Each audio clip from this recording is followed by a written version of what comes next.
Chai After Dark includes adult language and NSFW content. If you have auntie sensibilities, this podcast is not for you.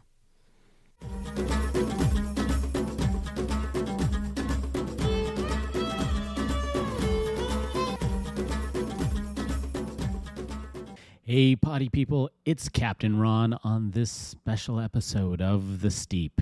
We get to talk to actor Kapeesh Mourya, who has a supporting role in the reality TV series Welcome to Plathville. Born and raised in India, Kapeesh moved to Los Angeles in 2021 to pursue his dream of becoming an actor. Not just any actor, but a stunt actor. On this episode, we ask him about himself, his upbringing, and also Welcome to Plathville. And as always, subscribe to the newsletter. Yes, head over to chaiafterdark.com. That's it. That's all you have to do. chaiafterdark.com. Sign up. Links are in the show notes, aka the description. So now let's get to Kapeesh Mourya. Let's go.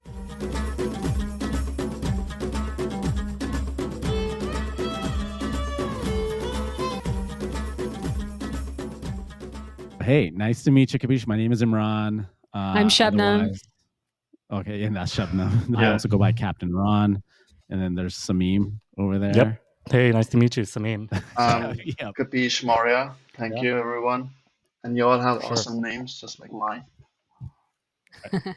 I know. Of course, man. That's what we do. Let me ask you real quick on the pronunciation of your name, because over here we'll say, well, they go. Yeah, like, hey, understand. Kapeesh, you got it? Kapeesh? Yeah. Okay. That's so every Uber ride for me. Yeah.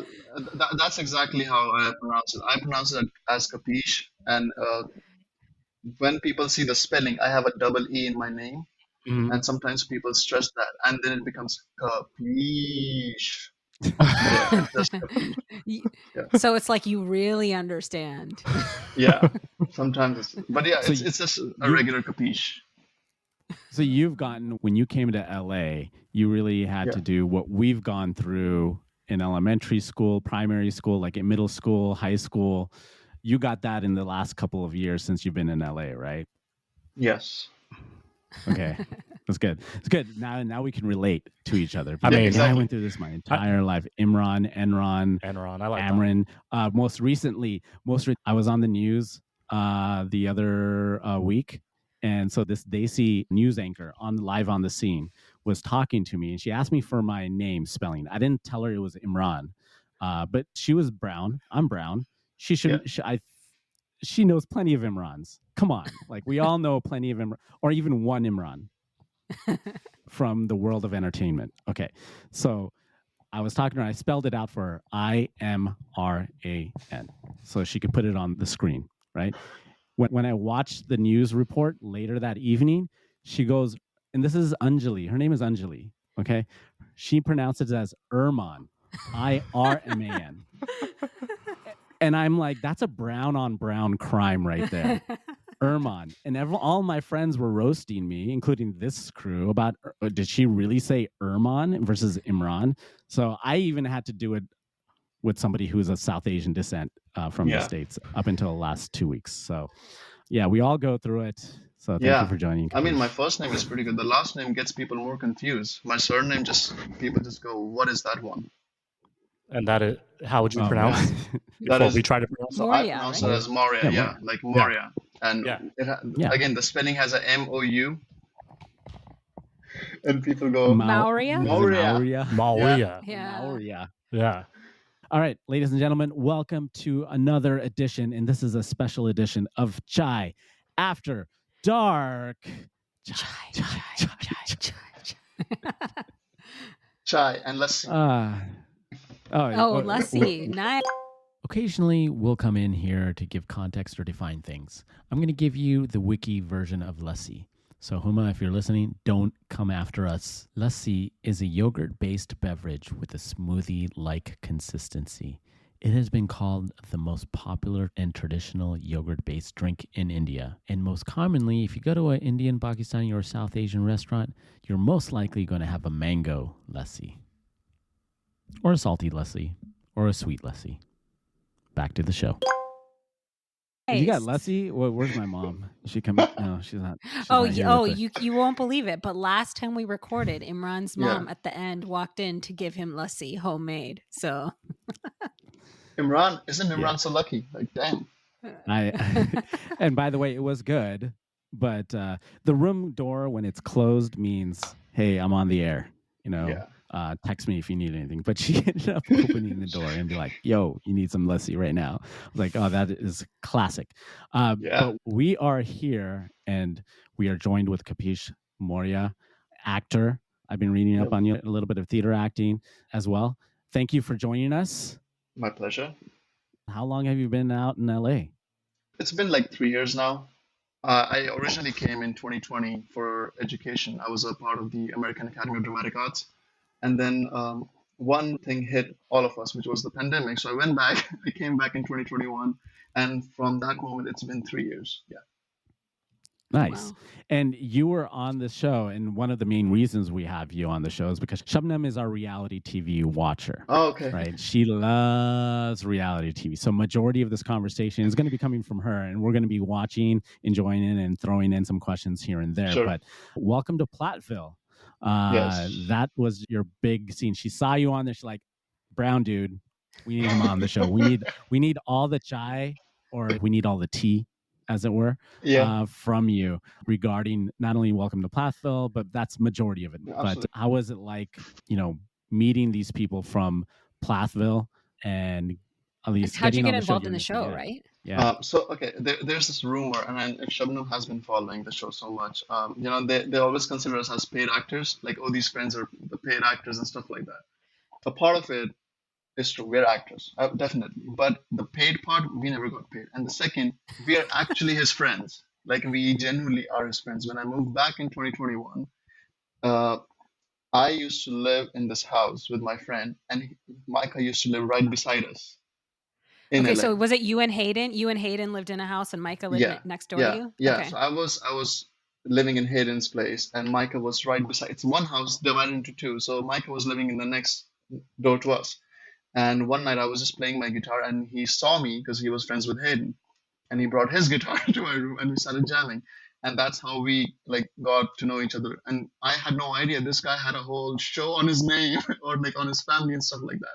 And then the next day he was supposed to shoot something for the show, and we were just talking, and the producer was like, oh, you made a new friend? And I'm like, yeah, I guess. And that's where the first ever episode with me and him is, which I asked him, like, do you don't know who Steve Jobs is? And he's like, no, I have no idea. And that's how it all basically started. Like, we actually did become friends. Yeah. Yeah. So for Imran and Sameem, for your guys' background, I think I told you guys a little bit. Yeah. Plathville is about like a really conservative family that grew up in a farm. And so, he's that sheltered that he didn't know who Steve Jobs was. Yeah. Wow. Kapeesh informed him about Steve Jobs. I just put the word out for him that there's this guy, Steve Jobs, who was, the phone that you're using, he's responsible for that. How sheltered were you? I mean, India is not, there's certain parts of it, having visited there and so on. And that's any country, really. But how sheltered really were you? My father did give me a lot of liberty when it comes to seeing the world. He wasn't that conservative, oh, you can't do this, you can't do that. But definitely more than what my friends had. In the age when my friends were having PlayStations and all those kind of stuff, my father was more you need to spend your time in valuable things, learn new skills, go learn cricket, go learn coding and stuff like that. And even when I was in school, he always appreciated what I did when it was intellectual, academic or stage plays, music like that. And video games was a big no for him.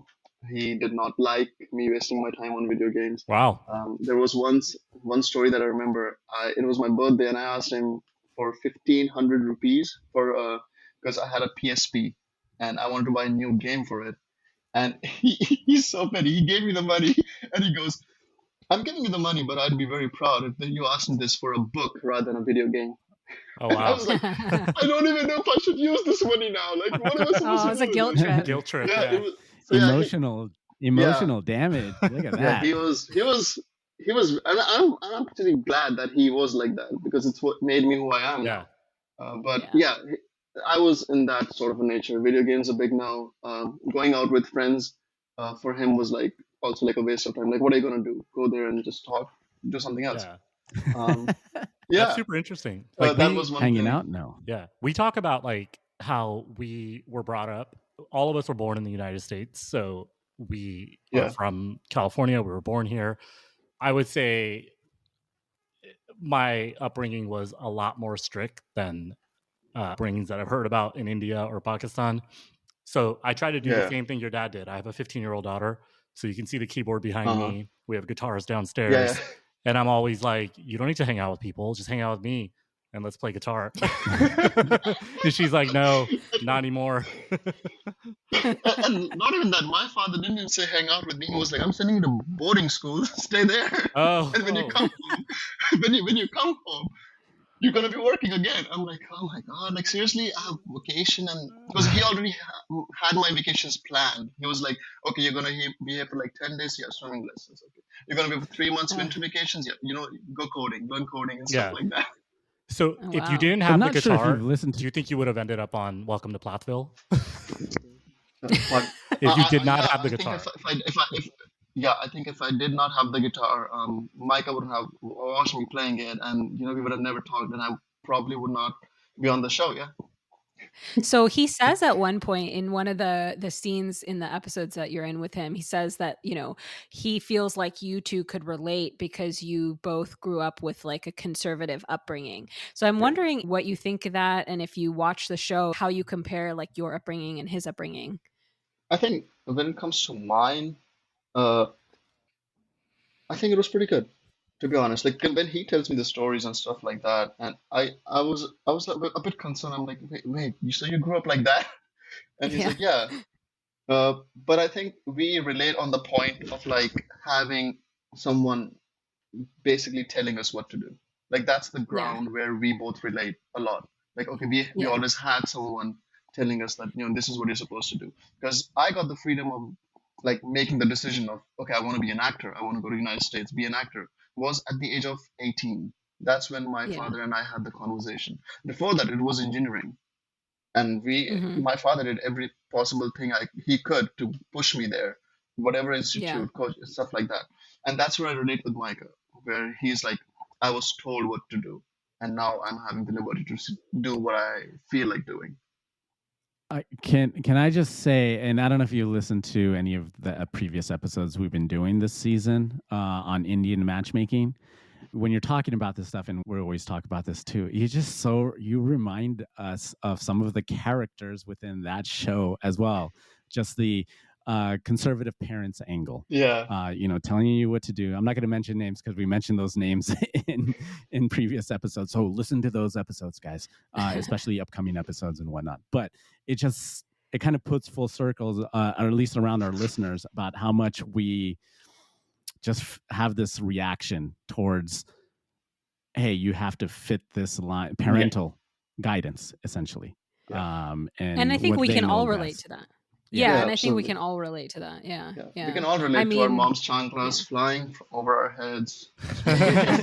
Somebody's throwing a chapel here and there. Yeah. When you came over to LA, and I read this previous interview you did, I think it might have been a year ago, you were mentioning coming to LA. You were talking about the Descendants. We are Descendants. Yes.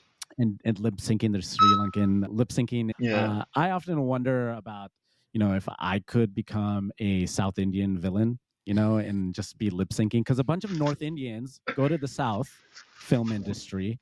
And in India, for listeners, each state in India has pretty much their own film industry. So in Bombay is obviously Bollywood, and Punjabi industry is in Delhi, and so on and so on. In South India, it could be in Hyderabad, or it could be in Madras, or Chennai, as it were, or in Bangalore. So my question to you is, okay, which region are you from? And in that region, did you think about that film industry? So I'm from the North region. I am from the state of Haryana, and I stayed 2 years in Hyderabad. That's where I started my journey as an actor. Like you started your Telugu film, South Indian film journey. Yeah, so that's sort of the thing. Because when I was in school, when I was in North India, I did stage plays and stuff like that in school. but like seriously, like dedicating myself to become an actor was in Hyderabad. There's an institute called FTIH, Film and Television Institute of Hyderabad. That's where I started like learning a lot of stuff and like doing short films with my friends over there and stuff like that. Then we participated in a film festival and we got selected for that as well. So that's where it all started. So yeah, That is I am awesome. from the north, started in the south, and now I'm in LA. Yeah. All right. So I guess I nailed that on the head right there. So Yeah, north absolutely. going to the south, and I mean it's kind of Yeah. like that path of your acting chops. You know, you go through the south, and you could become Yeah. a big star in the south and move to the north, or you can Yeah, do and both also at like the same South Indian time. movies, they just have like this raw quality to their stories that it just hits different. Till this day, I think there isn't a day that goes by where I don't watch a South Indian movie just Wow. because Oh wow. like their stories are so good. They make the Yeah. characters look bigger than Oh, yeah. life. It's like something like you see a movie and then you feel like, you know what, I just want to do that for my life. Yeah. Forget the rest. I'd rather do that. And they just have that quality in them. And we are seeing the results of that in India. Like the whole pan India situation has started where South Indian actors are in movies with North Indian actors, and it's just that one movie which is being dubbed in like multiple languages, just so that the entire country can enjoy it. I So- totally see. You guys need to watch. There you go. Actually, it was a really big Bollywood yeah. movie in which Ranbir Kapoor is the lead actor, Tamasha, Oh wow. with Deepika. And there's this scene where the kid is running in the corridor and stuff like that in a song. That's actually my school. Oh wow. Oh wow. Yeah, and we were also a part of that. Oh nice. And it's the weirdest cut because we shot for like 5 hours straight, and we're just shooting there and stuff like that. And as the camera is panning, as soon as I'm supposed to enter, the scene cuts and goes to the left side of us, and it starts from the back of my head. Oh no. And the entire time, me and my parents were just like watching it with so much detail. Like, okay, now I'm gonna come. Now I'm gonna. Yeah. And it's like cut, and the person is gone. Did you have like a watch party for this? Like, hey, everybody, gather around. We're gonna watch the scene that I'm in, and then all of a sudden, it's just the back of your head, like, crap. Didn't make. That's exactly what happened, actually. Oh man. What was your goal, intention in India itself? Did you think you would be? I like I said, I wanted to become a South Indian villain. You know, have that cigarette and flick it at somebody. And you're like, I can do that with my beard and everything. Yeah. What was your dream goal in India? It doesn't matter which part of the film industry. So originally, I went to Hyderabad for IT coaching. That was my father's plan, and what I did was, I asked him for some money, did the whole thing for the acting institute. 1,500 rupees. That was way before that. Okay. Yeah, this time it was actually more. Yeah. And I think he was watching my grades go down, like week by week, and he got convinced that my son will do nothing better than being an actor, and he just gave in. So he was cool with it. And he does not know this. Yeah, like he was cool with it. And I'm sharing this here. Like my parents have no idea I did this. But he paid the fees for like basically the whole second year of me doing the IT coaching. I never went there. So what I would do was I would wake up in the morning, we would shoot some stuff. In the evening I would go to my acting classes, and then I would just audition for movies and stuff like that in Telugu. Nice. Yeah. Which I never got because they would say should speak Telugu, and I'm like, oh, I don't speak Telugu, but I can act. If there's a mute role or something, I'd rather do that. But that was like my last year, and my intentions from that point onward for Imran's question is just that I am an actor. I was born for this. I was chosen for this, and this is what I'm going to do no matter what. Yeah. Nice. Okay, let's get to some more Plathville questions. let's and do it. Shabnam, why don't you take it away, and then I'll throw in some reality TV questions. Okay, so did you watch Plathville before you were on the show? No. I was expecting that answer. No. I was pretty sure you would. I had no idea. Yeah. Okay, cool. You were only told the day before. Yeah. Right?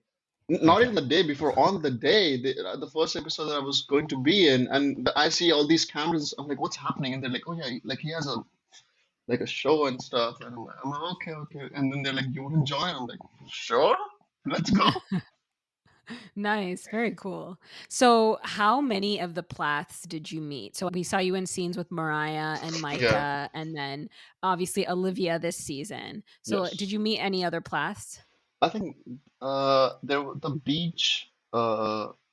the beach party scene where Mariah's song was about to be released or something like that. Yeah. That's when I also met Mike as one of his friend or someone. But that's pretty much Oh, it. I okay. think like those are the three people I've met so far from their family. Oh, Yeah. okay. Okay, Okay. what's Yeah. that look you were giving when that edit cut of when the jam box or the boom box comes out? And because it's always a little awkward to hear like a friend or somebody like, hey, gather around, even if you don't want to hear it, hear my song. So what was actually going through your mind listening? Were you just being cordial and nice, being like, oh yeah, that's good, So that's the thing good? Or is, was it actually genuinely coming off as, yeah, you know what, that's cool, man. yeah, I no, appreciate your hustle. It's good. I'm a magician myself. I compose music myself. So I was, um, and it's like when you compose a certain genre of music, you expect things to be like that, and you vibe with that a lot.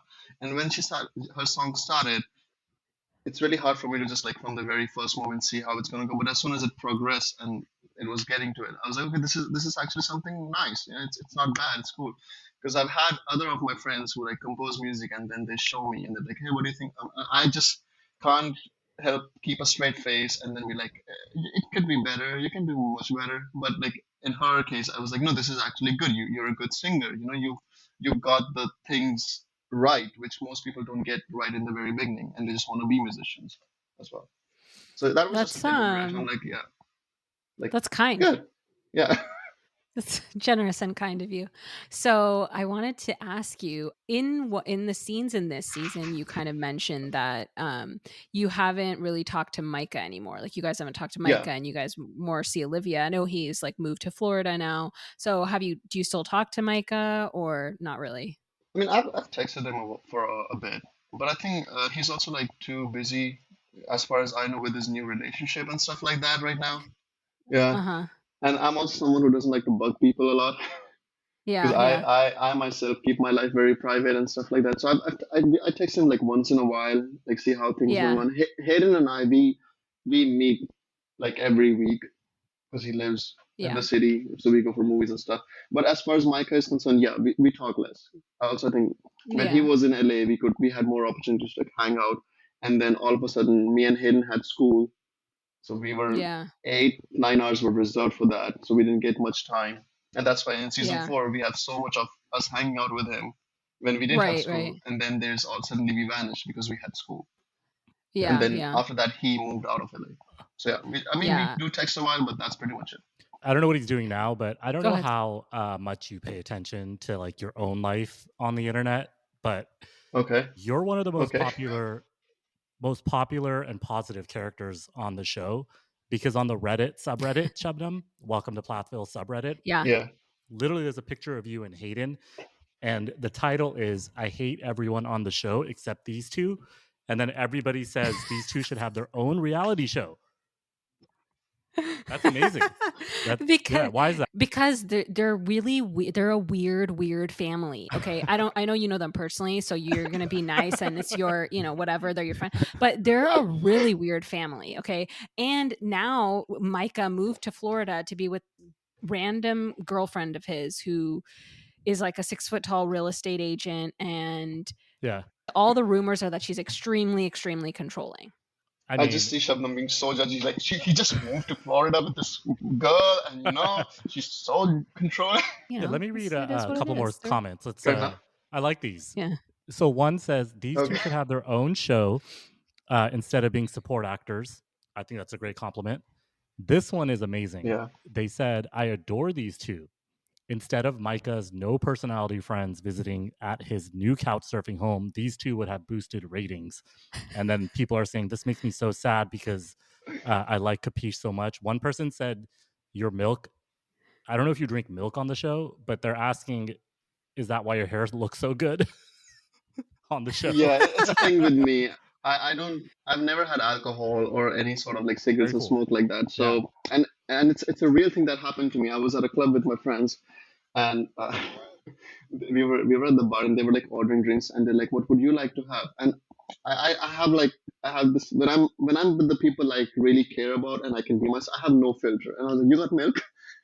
And the bartender just gave me like the most weirdest look. Like, what did he just say? And I'm like, milk, because some Irish drinks, they have like the coffee and the milk sort of a thing. So I thought they might have milk. And yeah, and that's how it all started. And anytime we're sitting with my friends in a gathering and they're having alcohol, I'm having milk.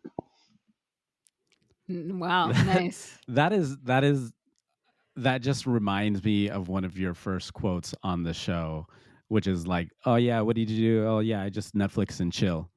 And there's like this weird language barrier here. Yes, and everybody laughs at you about the slang as like, look, that's not what it means. And then you're like, no, I just Netflix and what did you say? Netflix and chai or something? Netflix and that is Netflix and milk. Yeah, what did you say? So yeah. I said Netflix and popcorn after that. Like, and I use that joke. I use that joke in my stand-ups every time. So because it just kept getting worse and worse. Because the first thing I said was Netflix and chill, and then they know what I don't mean, and I think I know what I mean, and then all of a sudden I see Hayden just like laughing at me, and I'm like, what's wrong? And then they just throw me questions like, oh, how was it? I'm like, oh, it was pretty chill. Who were you with? I'm just by myself. And it just keeps going to a point where someone who knows is like, what was he doing? And I'm just there clueless. And then when she told me what it actually meant, I was like, oh my God, like, I hope my parents don't watch this. It's classic. It's definitely. Well, did your parents watch it?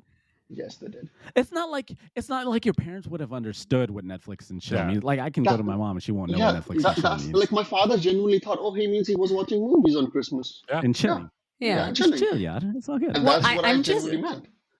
I'm just so surprised that you. I mean, obviously your parents watched it because you were on it. Because it's just hilarious to me that Desi parents would watch Plathville. That's just like it's so good. And I think, to be honest, my parents only watch the parts where I'm in. Because whenever they ask me which episode it is, and I send them the link or something, they're like, "Okay, where are you?" I'm like, probably somewhere in there, and they're like, "Yeah, we watched it. Thank you." Yeah. I mean, to be brutally honest here, I'm not watching Plathville. Shabnam is, and maybe Sameem is, but I'm scrubbing through to look. No, I didn't watch. Yeah. No, I'm going to be honest. Same thing. I'm on the same parental page. No, I didn't watch it. Let's find out where is Kapeesh. Yeah. I sent them the episodes also, and like the minutes for some of the scenes that you were in. Shabnam, so you should be like I don't know what they call it. Is there like an abstract or summarizer of a show? Because you did a really good job. I went exactly where you told me to go, and then I got all the details for this interview. So then we're all on the same page, and we watched the season 6, episode 8 scene with the sex education party. So that's tough. Which also you have to tell us what your parents thought of that if they watched that, because that's worse than Netflix and chill, I think. Good point. 3 weeks ago, when my parents asked me for the episode, and I did not give it to them, I was like, it's on a topic that I'm not comfortable, like having my parents watch me have a conversation about that with the friends and on camera and stuff like that. And my father was like, "It's okay, I'm just your dad." I'm like, "No, that's the reason I'm not sending it to you, because you are my dad." Like, and he has this habit of he just shared to like a lot of people because it's my son, on TV and stuff like that. And I told him, okay, I'll send this to you on one condition, that you don't share it with anyone, because I don't want. I don't know what was wrong with me. And I sent them the episode. They watched it, and they gave me a video call, and it was like awkward silence for like the first 3-4 minutes, and then it was like, nothing wrong. Okay, fine. And I was like, okay, fine. And I'm like, anything else? They're like, no, that's all good. It's all good. Yeah. And I'm like, I know what you're thinking. They were trying to be cool. They're trying to be cool with it. Yeah. I'm like, I exactly know what you're thinking. Yeah. But my parents did it very cool, and I was just wait happy. till you show back home. The belt's coming out. The moment you I'm pretty sure. What did you do? So is there any? What did you say? Yeah. Go ahead, Shabnam. So you're friends with Olivia now, and so are you more Olivia's friend or Micah's friend now? I'm just a good friend. He's not going to answer that. I already know he's not going to answer that. Yeah, I'm just Why a not? good friend. I'm just a good friend. Oh, which Which one's cooler, Micah or Olivia? It's definitely Olivia. Say Olivia. We'll cut it out. Yeah, I'll go with Mike. I've hung out with him many times. He has the same thing, like the cars obsession. We share that as well. We both love cars, and yeah, I just vibe more with Micah. That's pretty much. But I'm a good friend. Yeah. I'm a good friend. I'm good friends to moms. Yeah, of course you are. Of course you are. You said it with that nice smile. You're like, I'm a great friend. We talked about like your parents being conservative. My question is, I don't know much of the show, but I know what conservatism is and how we grew up. Micah talks about his sex life in the show. Like, what do you think his parents and his family think then? Because there's like this scene about becoming sexually active. So like, it just seems like if I said something on this podcast, my mom would call me right away. She already called me yesterday, and she kept asking me, what else is up? What else is up? What else is up? And I just didn't tell her. Yeah, anything. exactly. So what happens with him? Like, it's the same thing? Like, are they on his ass? I don't think so, because, like, let's be honest. He is an American-born child. Okay, no matter how conservative you are, the concept of dating or just like having a sexual life in this country is very open. Yeah. Because when I came here, I was shocked. I was like, wait, you can kiss in public? That exists? Yeah. Yeah. Yeah, and so and holding hands is different out here too. So yeah, like in my country, you're holding hands. People give you look. People are like, okay. Yeah. Dad. Yeah. But over here, it's more open, and I think that's why that part of his life doesn't do much. Okay, cool. Yeah. On how his parents see him, because I think they're pretty open about it. Yeah, and if it was my case, return ticket to India. Yeah. Well, I think over here, like holding hands is like maybe you're gonna get married to the person, but kissing, like who knows? It might be a first date. It's just casual. We're just friends. Yeah. But like their families also evolved over the seasons. Like the way that they were in the first couple seasons, Sameem, is probably more similar to like how some of us might have grown up. I don't think my parents specifically were like that conservative, but his parents got divorced then, and then his mom is like dating people and stuff. So they're like, they've all really evolved out of that. And also I think just culturally, like white people, when their kids like leave, they don't like care as much anymore about or they don't think they should have control over what the kid does anymore. Whereas I feel like Desi parents, even if you like are far away, they still think you should listen and stuff like that. Yeah, and like, what did you eat today? What did you have for dinner? Yeah. So we've been talking about this a lot, and I think I take it a little bit too far. So I'm gonna just say that first. Okay. If your kid lives with you, like I'm a parent, my daughter stays with me. I don't want her to get married until she's ready. But if she's not ready to get married and I have to keep her at my house, but she wants to move out and I say no, am I kidnapping her? Because does that question make sense? Every guest needs to answer that question. That's the ultimate question we have to ask everybody. You're being a parent. That's it. That's all. Okay. You're being a Desi parent, right? Yeah, and the thing is, I think it's not more of a kidnapping. It comes from a place of love with parents. Like, they want to make sure that if you do go out into the world, you're ready for it. You have every resource that you need, that all the challenges that the world throw at you, you can have that with you. So I think it's just from a place of love. I wouldn't say kidnapping, but yeah, sometimes it can be where like you are taking a gamble on your life and you want to make something out of it and you want to go out there, and then your parents don't see that side of it and might end up like taking an opportunity away from you. But I was fortunate enough that to not happen to me. But yeah, I wouldn't say kidnapping, just like have a talk with your parents and let them know what you're trying to do, explain it to them. And if they still don't listen, explain it once again. If they'll just run away, then whatever. It sounds like Kapeesh added to your IMDb family therapist as well. Yeah. Well, Kapeesh, you need to watch Indian Matchmaking and let us know what you think of Preeti Auntie. But that's you could get back to us on that. I'm talking about. We're not going to tell you much about one her. specific kidnapper. I don't mean every Desi parent out there. Audience, don't send me hate mail. But yeah. Sameem's very triggered by, actually we're all triggered by the one auntie character on that show. But I did want to ask, did you learn anything new from Olivia's sex education party? And if so, what? Why are you obsessed it's with a burning question. Party? It's a burning question. Crap. I'm just saying. Biological terms, how many nerves endings women have more than us? Like, why should they all have all the fun? And also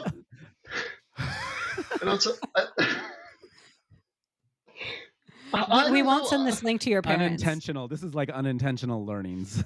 Yeah. Also, I don't know what was wrong with me that day, because Olivia's friend sat right beside me, and we're like sitting on a couch, and I was brought up in a boys' boarding school. Okay, like women interaction in my life was my mom and my cousin sisters. That's it. Okay. So, and she had already asked me this question, like, what are you afraid of? I'm like, I'm afraid of women in general. She's like, what do you mean by that? I'm like, they come in your life, you fall in love, they destroy your life, and you go, and they go. And I meant it in a joke way. I think some people don't take it like that. And then we were just sitting, and then she started saying like, oh, you can come closer, I won't bite you. I'm like, no. And then when they were asking the questions and stuff, I was just genuinely giving them answers. So what happened was the lady who was basically giving us the lecture, she asked something about the clitoris, and she was like, so what's the purpose of it? I'm like, it's pleasure. And she's like, whose pleasure? I'm like, the person who has the clitoris. And because I had no idea what she meant by that question, and I just answered, and she was like, no, but like, which person? I'm like, the person who has that organ. Like, that's the person who's going to get pleasured. And yeah, and the whole thing was like that. And I'm not really like that comfortable talking about that sort of a topic. So the whole time I was just like, you're like, no. What did she want you to say? Did she want you to say like the woman? Like what did she want you to say? I think she wanted me to say like the woman, or like, I don't know what she was expecting. And I didn't know what she wanted either. It was confusing. So I just said what made the most sense to me.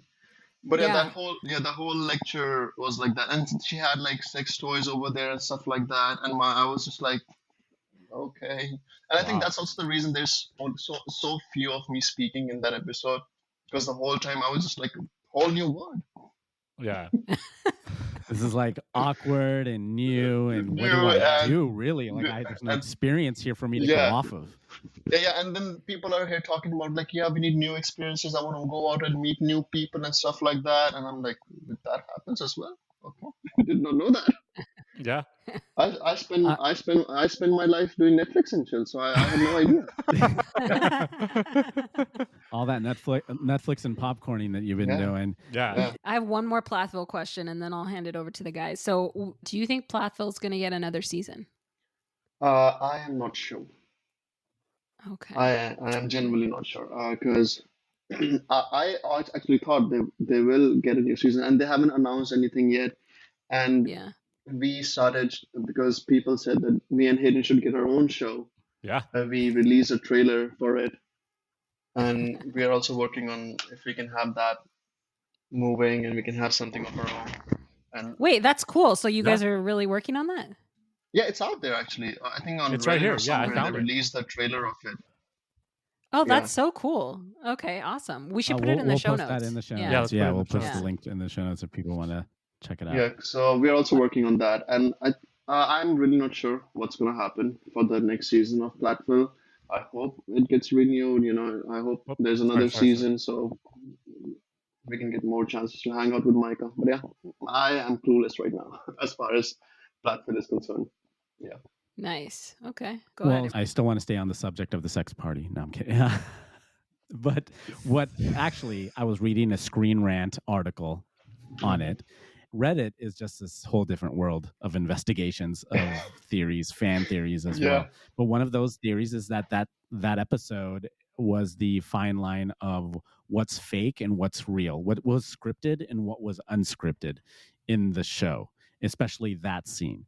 And so the Screen Rant article was like pointing out all these users, pointing out screenshots and what was the moment that it was real and wasn't real. So what can you tell us that from your perspective in what you did, because you probably can't speak on the entire show because everybody has different roles. And one of the things, again, what I've done in the early episodes is kind of, I pay attention in reality TV of what storyline are they producing here? What are the producers telling you? What is that storyline? It could still be unscripted, but they said, we want to go in this direction.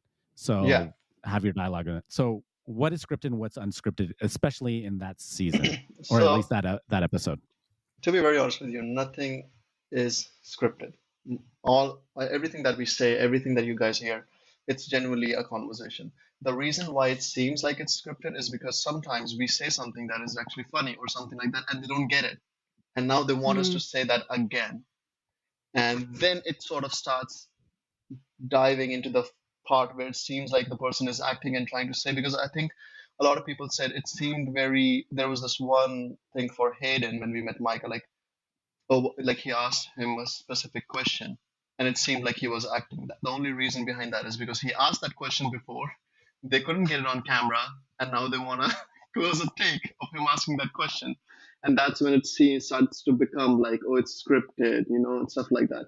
The only thing that the producers do tell us is that what the scenario is. Like, okay, today it's going to be about a sex ed lecture that you guys are attending. Go have fun. So so all we know beforehand is the situation and the circumstances that we're going to be put in. That's pretty much it. The rest is just us being us. Yeah.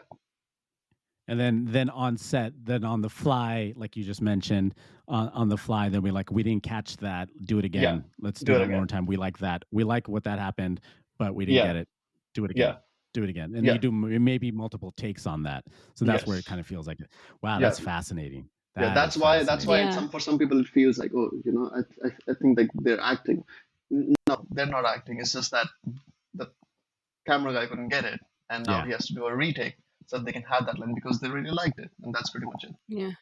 And can you set the scene for us a little bit on the behind the scenes? So you're in front of the camera. So how many camera people are there? How many producers are there? I think there's like 2 or 3 cameras usually. They're there, and we are all mic'd up basically so that they have good audio. I think, and then there's one producer over there. Her name is Deborah. She's amazing. She like tells us how to like move around and stuff like that for the camera and stuff like that. And then behind the scenes, then they have a mic guy, lights and everything, stuff like that. So it's a team of, I'll say, like 15 to 20 people that are there to like help us out. Yeah. Dude, that's dope. I'm always interested in the behind the scenes. I'll tell you my story. My story is that I tried acting for a year. So I went through Santa Monica, some acting school in Santa Monica for about 1 year, and then realized I couldn't act. So props to you for hanging in there and working on your creative juices 100%. I went a different direction. So I was like, I'm going into radio instead. Radio and podcast instead of acting. I mean, I have a couple questions, but it's called Chai After Dark, so. Yeah.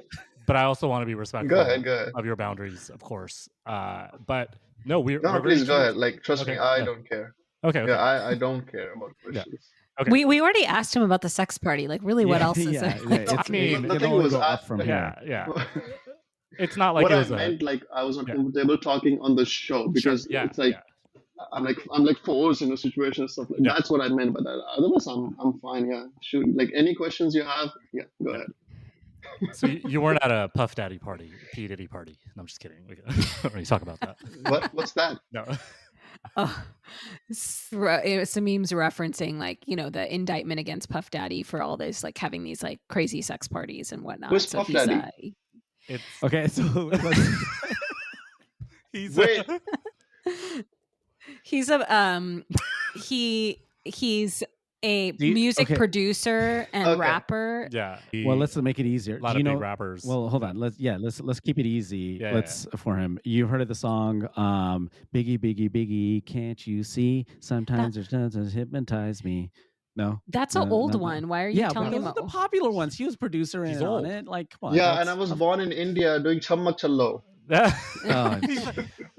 So that means you do know Akon. Yes, I do. Yeah, see, okay, we're halfway there. No, so Puff Daddy, P Diddy, whatever his name is, it doesn't matter. But he just got arrested for like some pretty bad shit. So that all I was saying was it's stupid. Let's cut all this out. So the reference fail. Yeah, that was bad. Yeah. Just like. Now, we want to get your take on, and we've talked about a little bit, dating in LA. And I don't know what dating means to you. Dating means to me something different. I've been married twice, so I've said it a few times on the podcast. I'm single now. Shabnam's married here. Lucky girl. Brian's amazing. So, like, I don't even know how old you are. So, like, what is your story? Like, do you try to meet women, or it seems like you don't? Maybe you keep to yourself. I don't want to put words in your mouth either, obviously. No, that's all good. For me, it's the first ever time I tried to. It was my high school crush, and I tried for 2 years to like convince her, sending her flowers, chocolates. I'm an old school romantic. I don't do phone calls.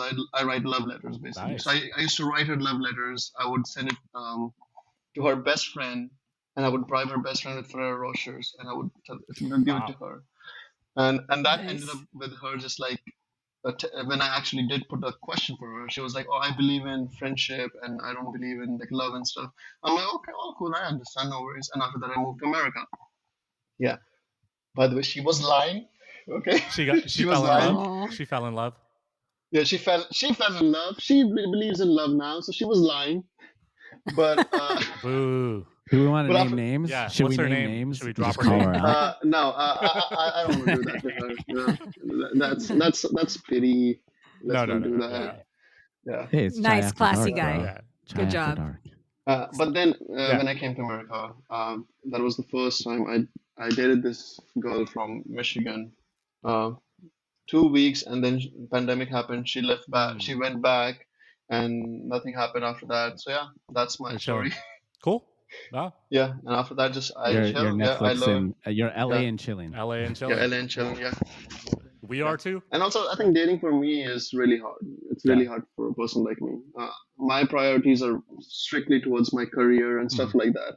And it's not fair for someone to get involved with me and then when they have a movie plan and like, oh no, I need to go here because this is my priority. So it's not fair to the other person as well, where they're willing to give me their time and I cannot. So I'd rather just stay single and Netflix and popcorn. Yeah, yeah. So in LA, then, like, if you're spending time, like, what's a perfect evening? Not work related. Like, if you wanted to have like a personal night, whether it's yourself or whether it's your friends, like, what do you enjoy the most? Because your bio is so interesting, like writing songs, adventure sports. Of course, we talked about instruments. It says here in IMDb that you're really into fitness, mixed martial arts, boxing, gymnastics. Like, what's like a perfect evening or a perfect weekend for you then? For me, a perfect evening is going to Cave and Speed go-karting racing, doing 2 races over there. Yeah. Coming back, go to AMC, watch a movie, come back, go to Tacos Garden, get 3 burritos with rice and beans only. Come home, eat the burritos, put a nice movie on Netflix, and go to sleep. That's nice. Wow. You're veg. You're strictly veg.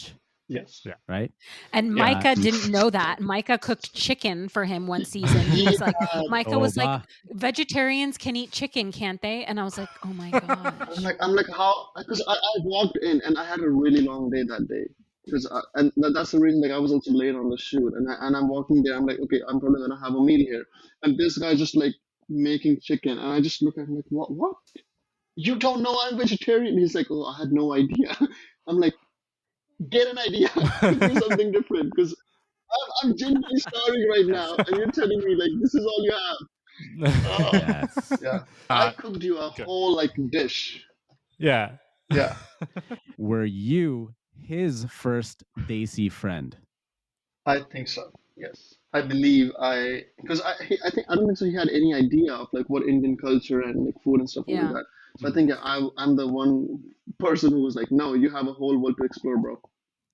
When they were growing up on their farm on the show, they say that they didn't have any other friends besides their 8 siblings. Like they didn't even really have other friends, let alone people of different races. I don't think he knew many non-white people probably till like a year before he met Kapeesh, maybe. Interesting. Yeah. Wow.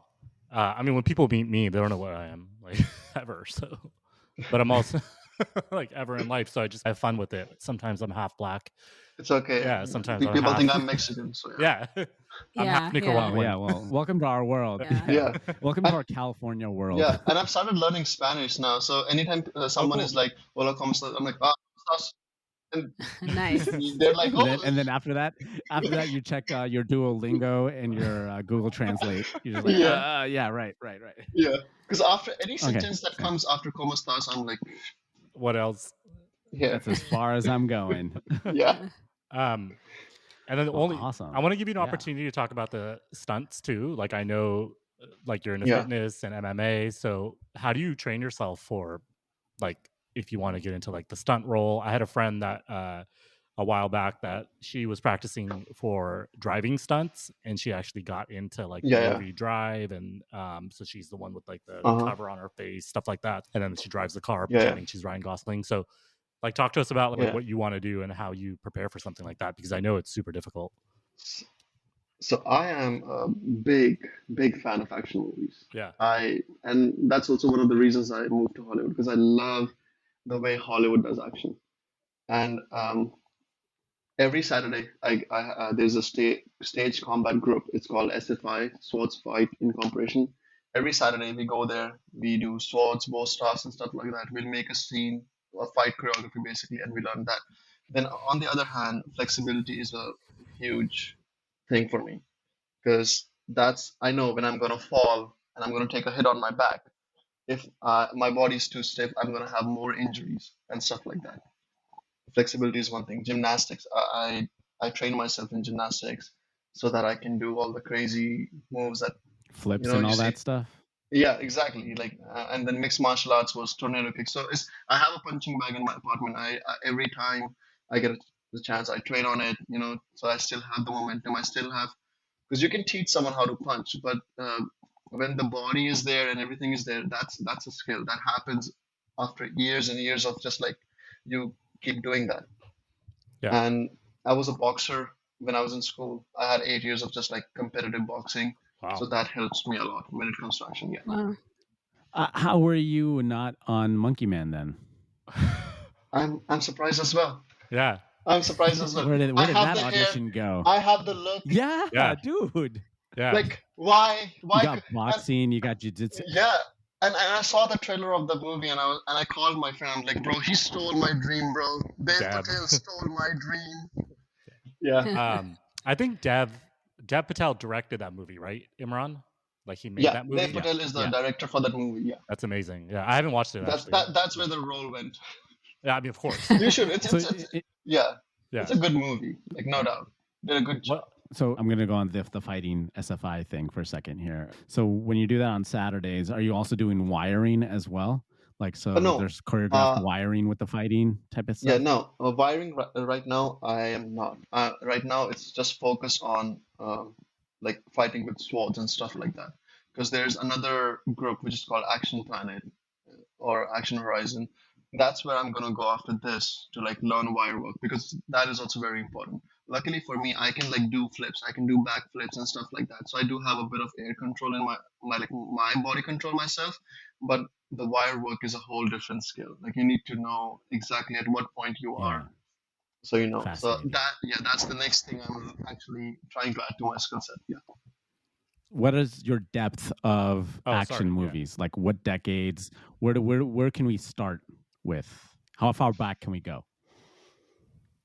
I grew up watching like Bollywood movies, so I can go back to us like Sholay.